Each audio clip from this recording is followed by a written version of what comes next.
Hi, my name's Phil, and I like talking about politics. And the winner for today's poll was super tight, actually, but just sneaking it was how Brexit affects the Good Friday Agreement, in particular relating to a hard border between Northern Ireland and the Republic of Ireland. So, for the longest time, it has been accepted that a hard border would mean a breach of the Good Friday Agreement that was signed, well, just over 20 years ago. But there are now people sort of looking at it and going, no, it doesn't really mention the border here. You're just making this up. Even though the Prime Minister herself, someone who's been happy to muddy the waters on everything Brexit, was crystal clear in both Parliament and to the wider public via interviews that putting a hard border in Ireland would be an illegal act. And bear in mind, the Good Friday Agreement, if anyone's in any doubt at all, it was lodged with the UN. It is a matter of international law. So any breach of it is an illegal act. It's that simple. Now, before we get into the legal text, there is something we need to bear in mind very strongly. Quite easy, I suppose, for people who are away from the region, which will include myself, of course, to sort of downplay this. But the bottom line is, if any sort of checks are attempted on the border, it would result in violence. The people who live in that region know this is the case. Senior police officers of the region have said that this will be the case. It is simply that's the case. And I know how some people will think, oh no, surely not. Particularly a couple of weeks ago, of course, there was another terrorist act in Northern Ireland, in Derry. There was a bomb blown up outside a courthouse. And unlike before the peace deal, where it would be condemned by one side and not so much by the other, not exactly cheered on by the other, but not exactly condemned, they would decide to just blame the other side instead. What happened now is you had condemnation universally from both sides, both governments, parties in Northern Ireland, outside and everything. It just received universal condemnation. And I suppose some people can look at that and go, okay, yes, there are still some violent people out there. And yes, violence would return, but it wouldn't return on the same sort of scale because, look, everyone has decided no, to advance a political cause, you use peaceful means. And, I'd still expect those parties to do that. But the people who live there, who really know what's going on, they are in no doubt at all that violence would return. You couldn't actually even, as far as they're concerned, manage a border. But let's actually look at the Good Friday Agreement itself. I've put a link in the description below if you want to read it through yourself. It's not that long. It's not actually that bad to read. Now, there are people pointing out, as I said, that there's little about a border there. The word cross-border comes up a number of times. But that's what's so crucial about it, because what does cross-border refer to? Apart from anything else, the reason why it doesn't explicitly say in there, you cannot put up a hard border here, you cannot impede people passing between Northern Ireland and the Republic of Ireland, is because no one who drafted that agreement at the time, in their wildest imaginings, thought that a Prime Minister with a penchant for necro-bestiality would plunge us all into chaos a generation later. But nonetheless, the agreement has provision for something really, really important, which is called the North-South Ministerial Council. Now, as the name suggests, this is a council that has responsibility for a number of policy areas across the whole of Ireland, North and South. That's Northern Ireland and the Republic of Ireland. Their areas of influence include things like agriculture, education, food safety, health, all sorts of things. And it's cross-border, and that's the word that's used throughout the document, cross-border alignment, where it's in people's interests, when it's of mutual interest, the people of Northern Ireland and the people of the Republic of Ireland, they come up with policies that can be used to basically smooth things out. Remember, the purpose of the Good Friday Agreement was to allow people living in Northern Ireland in particular to sort of imagine themselves as being in a united Ireland or still being British, whichever they wanted. As a result of this, the people of Northern Ireland are allowed to have British citizenship or Irish citizenship or both. It's entirely up to them. So if you throw up a hard border, you make a complete mockery of this body, which has powers of regulation and implementation, doing things for the whole of Ireland, Northern Ireland and the Republic. That border doesn't really sit with that. So you're asking, and the other thing I would say is this. So if people are saying, well, the travel between them doesn't stop, it doesn't stop you having, unified education systems and health systems and all the rest of it.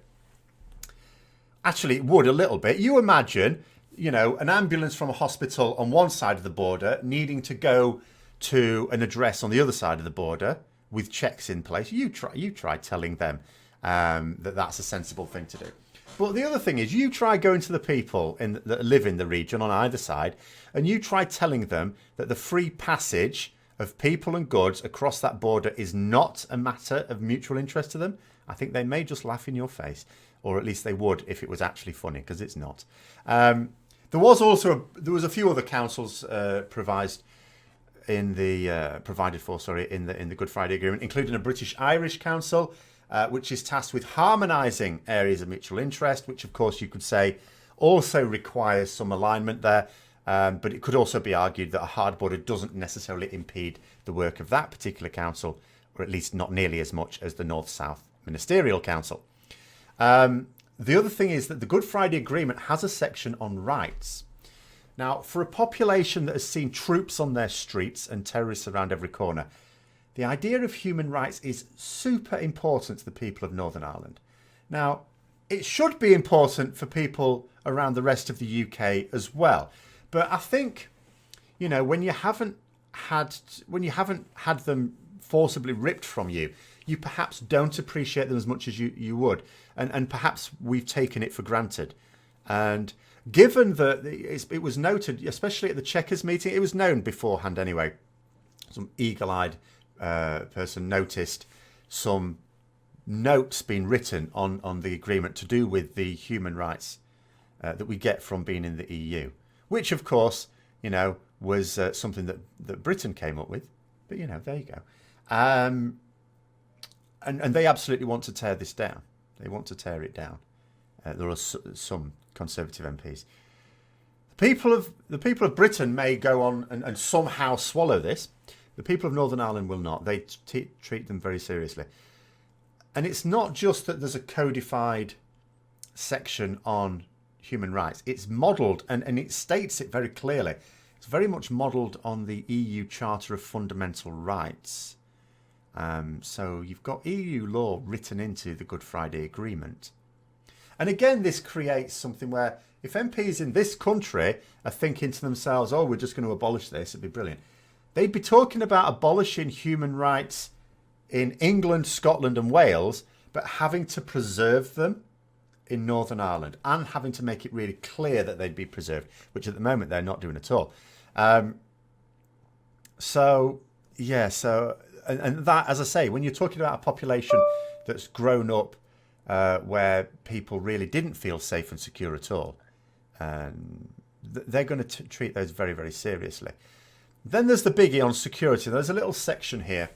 So it says, I'll read this one out. It says, the participants note that the development of a peaceful environment on the basis of this agreement can and should mean a normalisation of security arrangements and practices.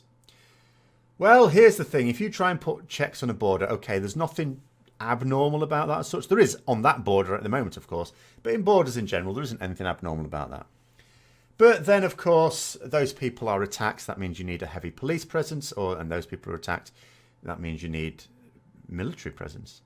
And then they'd be attacked as well. But, but at that point, it's certainly not normalised. So there's a little bit of a breach there. Now, there is a second bit which says here about normal security arrangements in Northern Ireland consistent with the level of threat. So obviously we're not suggesting that if people carried on a campaign of violence there wouldn't be need for some military involvement.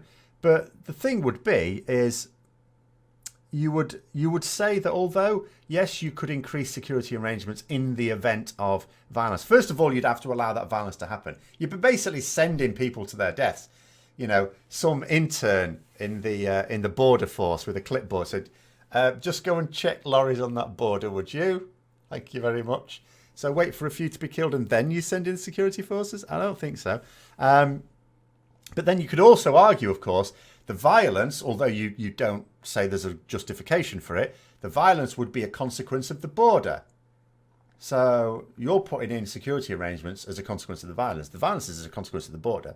Really, it's the people who put that border in place or create the circumstances whereby that border has to be put in place that are actually responsible. And if that's the UK government, which quite frankly it would be, then I mean, it might be a little bit convoluted, but I would argue that that is them at least failing to uphold their own agreement.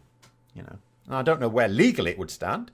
But, just in the spirit of the thing, The other thing is, it was noted in a report about this, because obviously there's been an awful lot of legal experts looking into this ahead of time. We're not going to wait until we crash out before we start asking people who understand it. As with other UK legislation, there's going to be quite a lot of references to the EU that are going to need to be deleted. That's the process of getting our statute books ready, which, by the way, they're not. You might imagine because Parliament's passed a bill that allows for EU law just to be transferred into UK law and set up, and then we can change, amend, delete, whatever afterwards. That process hasn't been completed yet. If we leave on the 29th of March, our statute books aren't even ready. We haven't even got that process done. But nonetheless, so, crossing out the references to the EU. The Good Friday Agreement has references to the EU, so that would need modifying. Now, here's the thing. The Good Friday Agreement is super important legislation to the people of Northern Ireland. The people of the whole of Ireland, but in particular, I would say in this case, the people of Northern Ireland. You try telling them that it's going to need to be modified, and everyone's worst fears will come. At the moment, there may be a lot of people thinking, well, the hard border won't come. We're not committed. Nothing's certain yet. Although we're running out of time. What have we got? 55 days left, I think. At this point, we are really running out of time. But we haven't run out of time yet to sort something out. But, if we get to the point where we have, and you try telling them we're going to have to modify that piece of legislation, what are they going to be imagining? What are they going to be imagining there? Worst case scenario that not only will you remove references to the EU, but you'll actually start to remove other clauses out of it as well. That would be panic, and it would create a hell of a lot of mistrust. Just the act of suggesting it would create a lot of mistrust, quite frankly, quite rightly, with the government of Westminster as well, who would actually have to be carrying out this work. I mean, there has already been, as I say, a terrorist attack in Northern Ireland last month. So there are people who are prepared to do this. And it wasn't just one bomb that went off. I mean, after it, they triggered a whole series of alerts. It was believed by the police to try and make their task of investigating the bomb more difficult. As it happens, those other alerts were hoaxes, but it was done deliberately to try and stretch the resources of the police so they couldn't properly investigate the bomb.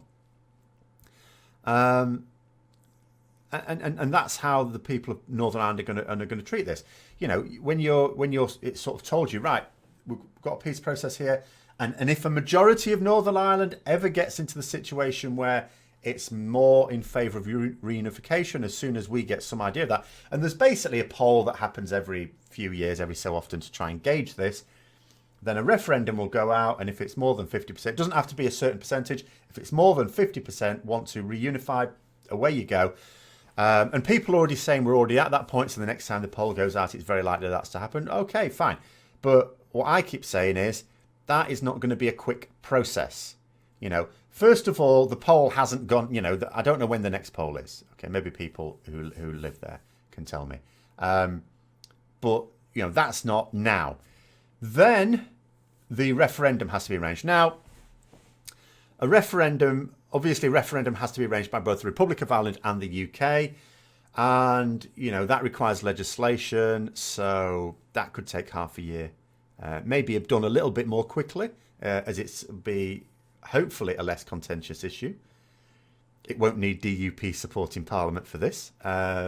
Although, if it's still under the current minority government, the DUP could start getting very, very sticky about it. But then there's nothing for them to get sticky about because, quite frankly, it's not like the Conservatives get a choice in this. That is written into the Good Friday Agreement. As soon as there's some belief that a referendum could result in reunification, you have to issue the referendum. But nonetheless, its passage through Parliament may be slowed down a little bit, so it could be half a year. Then the referendum has to be run. And then when it's run, it's not just a case of, okay, changeover tomorrow. Both the Republic of Ireland and the United Kingdom, again, have to sort out their statute books to allow for the changeover. I don't know how long that would take. It's not going to be a few weeks. So we are talking, even if right now there's a slight majority in favour of unification, which there may be, I don't know, until there's another poll, it would still be a few years. So this issue still has to be dealt with. It may not be an issue in 10 years, but it is going to be an issue. Whether it's an issue on the 30th of March this year, or whether it's an issue in 2021, depending on what we arrange, or whether it never becomes an issue because somehow, although I'm not seeing it anymore, Parliament sorts itself out and says, right, we need another referendum. I don't know which of those options is going to happen. Whichever it is, accepting, cancelling Brexit, it is going to have to be dealt with at some point. Now, in terms of Northern Irish politics in general, although the DUP is the only one that has any active role in politics because Stormont's been disbanded and they're the only ones taking seats at Westminster, and therefore, it's quite easy to only get their point of view. And we can sort of almost imagine that they're representing Northern Ireland because, well, they are the most dominant party in both Westminster, even if Sinn Féin took their seats, which I know they can't. But if they did, they would still be outnumbered by the DUP, and they're outnumbered by the DUP in Stormont as well. So, you can well imagine that they're speaking on behalf of Northern Irish citizens. But they're really not, The opposition to the backstop, although opposition to leaving the EU was very much along sectarian lines, as so much politics is, the backstop itself, I think, is even supported by quite a lot of unionists. Really, we're getting the impression that it's Northern Ireland that's opposed to the backstop. And they're not. It keeps the border open, which means peace. How could they be opposed to it? So we have got a situation where some of those other parties are not really being heard because they haven't got the assembly, the platform to be heard outside of Ireland, that is. And a final point, I think, should be in terms of the implementation of the hard border here. So I think I've made this point before, but quite frankly, anytime it comes up in a video, I probably need to discuss it again. There are those who say that no matter what happens with Brexit, there will be no hard border because nobody will implement it. The Republic of Ireland wouldn't implement it. The United Kingdom daren't implement it. It really isn't a matter of whether they want to implement it. Neither one wants to implement it. You will notice that the reason why we're even having to think about this is because of that small minority of the ERG, who, by the way, people saying that they're pushing Brexit, they're not pushing Brexit. They're the foot troops. The people pushing Brexit are not democratically elected. They're the plutocrats pulling all the strings, providing large donations, who own the newspapers, poisoning everyone's minds. But anyway, never mind that. You've got this small minority even within Parliament who are trying to push for these hard borders between the UK and the EU. Even they are not publicly going on about the need for a hard border in Ireland.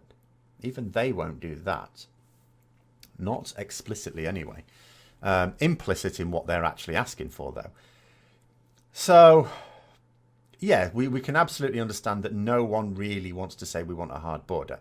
But we get no say in the matter. Now, I don't believe it would go up on the 30th of March in the event of no deal. I believe that neither side... I believe that for it to go up would have to be forced. And it's not a case of, oh, this side won't do it and maybe this side will. No, they'd both have to do it and both have to do it at the same time because they'd only do it as a result of compulsion. And the rest of the world will compel them to do it. You only get to ignore rules if nobody else really makes a fuss. A large fuss would be made here, and we know it would be made here because other countries have already said so. So the only way you'll get any confidence that the border won't go up is, well, either if Brexit is cancelled, but that doesn't look at all likely, or more realistically, if the negotiating team, if the UK negotiated an agreement with the EU, if we have a formal agreement that allows for the free passage of goods and services, and people, of course, much more importantly in this case, then we don't have a problem. The rest of the world doesn't have a problem because there's a formal agreement. Yes, it's a preferential treatment agreement, but that's fine. It's not then in breach of WTO rules. Where it is in breach of those rules is when you give preferential treatment to someone and there isn't a formal agreement for it. That's really where it's down to. So that's the only way we can remove it as an issue. But there's no movement on that. Even though there could well be a majority in Parliament for something like that. But then the devil would be in the detail, wouldn't it? What form of customs union would we be talking about? But remember that even if we arrange that, the Good Friday Agreement still means that Northern Ireland at least needs to be aligned with the Republic of Ireland and as a consequence the EU. Because that's that North-South Ministerial Council, the cross-border cooperation and harmonisation, which is writ large in the Good Friday Agreement. And that's, of course, something that DUP will fight tooth and nail for. They've already said that they're opposed to the backstop because they do not want Northern Ireland being treated differently to the rest of the UK, in particular when it means Northern Ireland being treated in alignment with the Republic of Ireland. But that's what the Good Friday Agreement says. So, this is the mess, and this is why it's not just a political difficulty, it is a legal difficulty because, as I've said at the start, the Good Friday Agreement is a matter of international law. Now, of course, at the moment, certain aspects of it, with relation to certain provisions that may be put in with regards to the border, haven't yet been tested in court, but there have been legal experts who've looked through this and written reports on what their views would be. And there we are. So anyway, I hope you found the video interesting. If you did, don't forget to click the like button. Subscribe for further content. Click the bell notification so you can be notified of not just the further content, but the polls that go out for video topics. The next poll will be for Monday's topic. On Sundays, I'm choosing the topic.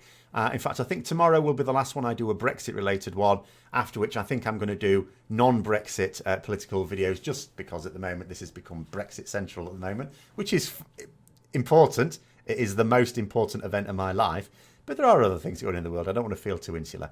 So anyway, I hope you enjoyed the video. If you did, well, keep watching them. And until next time, I'll see you later.